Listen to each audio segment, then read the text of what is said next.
आपके अंदर बसी हुई सुप्त शक्ति को वही चेतित कर सकता है जिसकी जागृत हो गई, लेकिन उसमें लेना न देना।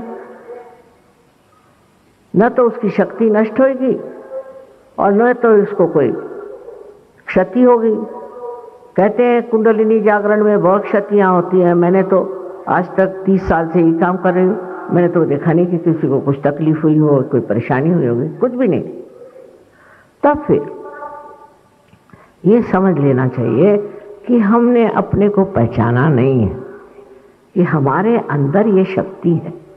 समझ लीजिए, अगर किसी आदमी से कह दीजिए कि इसके पास इतना धन छिपा हो तो कूदने लगेगा, पर मैं कहती हूँ कि ये शक्ति आपके अंदर विराजमान है और उसकी प्रतीति, उसका अनुभव आपको आज ही होने वाला है।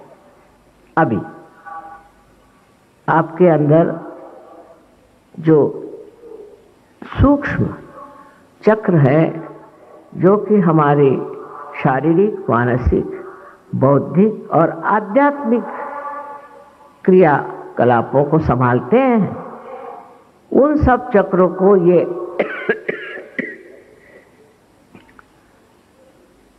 पूरी तरह से जागृत कर देते हैं और उनको समग्र कर देते हैं।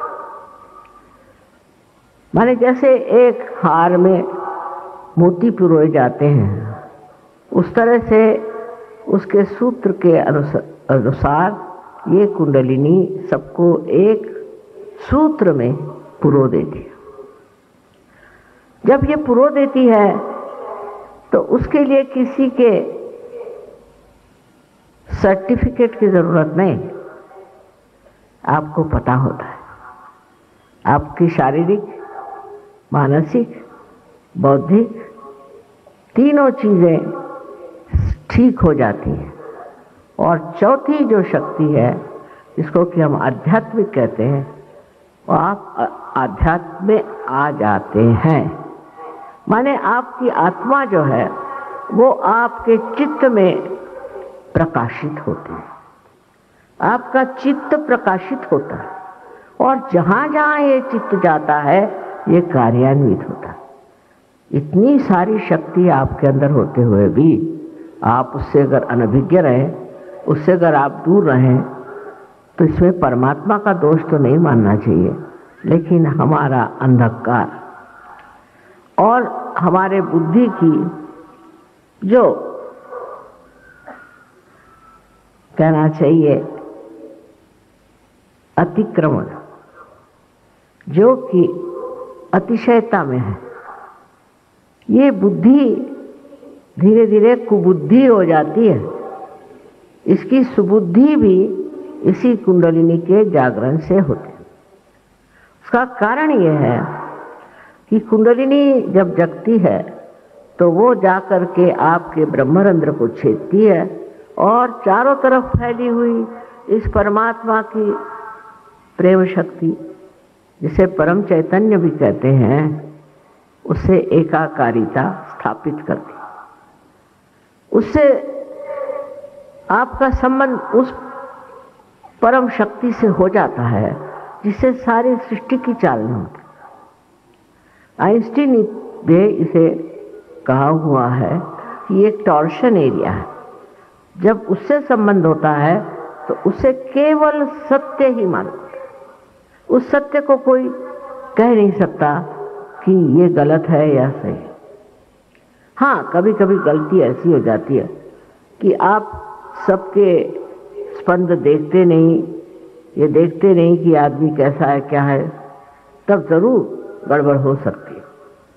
पर अगर आप देख लें तो आप समझ जाइएगा कि ये आदमी कैसा है। हर एक चीज का सत्य सूक्ष्म आप जान लेंगे और उसी सत्य में आप विभोर रहेंगे। हम विश्वास नहीं कर सकते कि सत्य और प्रेम एक चीज है। प्रेम जिससे होता है आप उसके बारे में सब जानते हैं, पर ये तो मैं उस सत्य की बात कर रही हूं जो सारे सृष्टि में विचरण करता, लेकिन उसमें शक्ति जो है सत्य में, वो प्यार की और प्रेम की। सोचिए कि आप उस प्यार से, उस प्रेम से पूरी तरह से आच्छादित हैं, लेकिन अभी अछूते हैं क्योंकि आप अपने को अलग समझते हैं। अब ये चीज होने वाली है, ये घटना घटित होने वाली। आता मराठीत बोलते, पण अजूनही आपण हिंदी भाषा काही आकलन केलेली नाही, ती करायला पाहिजे। ती आपली राष्ट्रभाषा, ती भाषा अवश्य यायला पाहिजे। साऊथ इंडियामध्ये सुद्धा लोकांना ती भाषा आली, पण महाराष्ट्रात काही येत नाही। मोठ्या आश्चर्याची गोष्ट आहे। दुसरं असं आहे की मराठी भाषेसारखी भाषा नाही मग कबूल आहे, फारच उत्तम भाषा आहे, त्याबद्दल शंका नाही। पण जी आपली राष्ट्रभाषा आहे त्याच्याशी जर आपण संबंधित झालो तर राष्ट्रभाषेबरोबर आपली ही भाषा वाढेल आणि लोक समजतील की मराठी भाषा काय आहे। पण जर आपण त्याच्याबरोबर सोळं पाळलं आणि फक्त आम्ही मराठी शिकणार, मग ह्या देशाचे आपण एक नागरिक आहात, त्यातली जी राष्ट्रभाषा आहे तिला आत्मसात केलं पाहिजे। हो, आम्ही काय मराठी भाषेतच शिकलो, मराठी शाळेत शिकलो आणि मराठी मीडियममध्ये शिकलो, पण आमचे वडील म्हणजे मोठे भारी देशभक्त होते, त्यांनी सांगितलं काही नाही, हिंदी आलीच पाहिजे। आणि मलाही व्यासंगच फार होता ना, तेव्हा आमच्या घरी सगळ्यांना हिंदी आणि मराठी दोन्ही भाषा येतात। तेव्हा आपल्याकडे सुद्धा एक असं व्रत करावं की आम्ही हिंदी भाषाही शिकून घेऊ, ही माझी विनंती आहे। आज आपल्या देशाचे अनेक तुकडे झालेले पाहून फार दुःख वाटतं आणि विशेषतः महाराष्ट्रात ती देशभक्ती नाही जशी पाहिजे। आश्चर्याची गोष्ट, शिवाजी महाराजांसारखे झाले जिथे थोर पुरुष, तिथे ती देशभक्ती नाही, पैशाकडे लक्ष, कसंही करून पैशाकडे लक्ष घालत।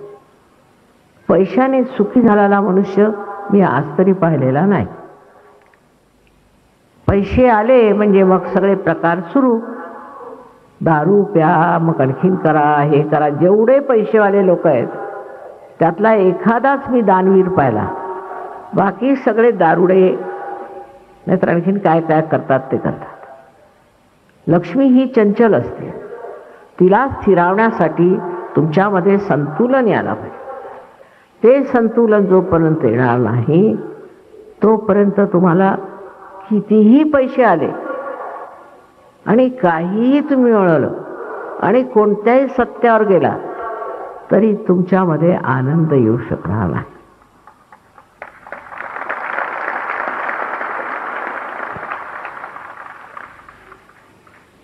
आनंद त्याची परिभाषा करता येत नाही, कारण आनंद ह्याला उपमाच नाही।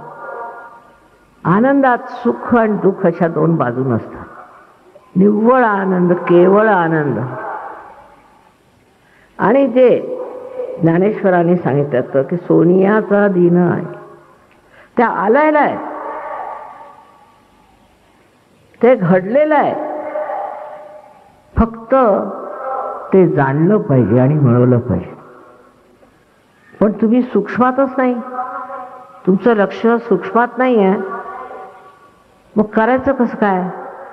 तुम्हाला आश्चर्य वाटेल, या महाराष्ट्रात अनेक साधू संत झाले आणि कार्य करून गेले, त्यांनी आपले इथे प्राण सुटले, रक्त सांडलं।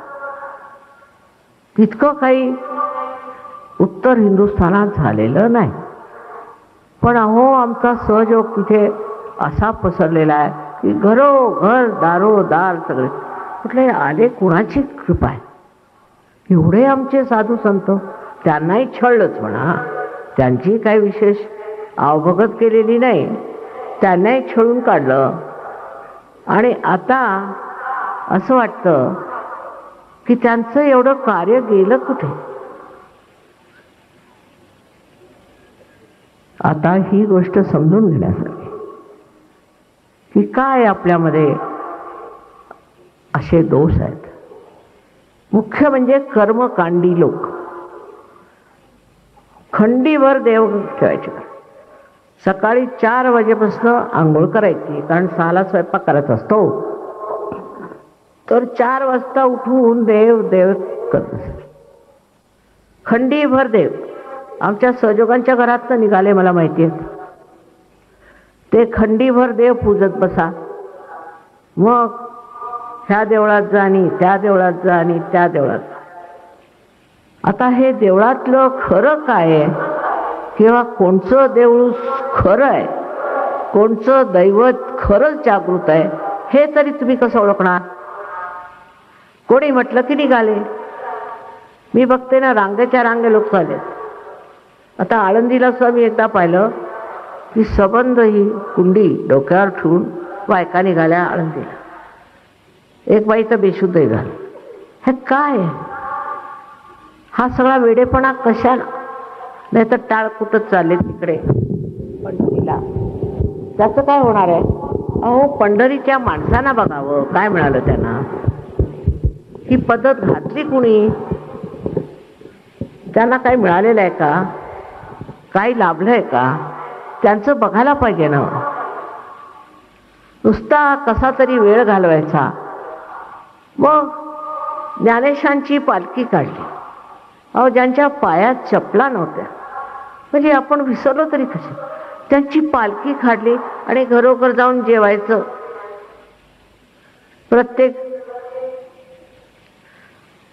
प्रत्येक गावात जाऊन जेवायचं.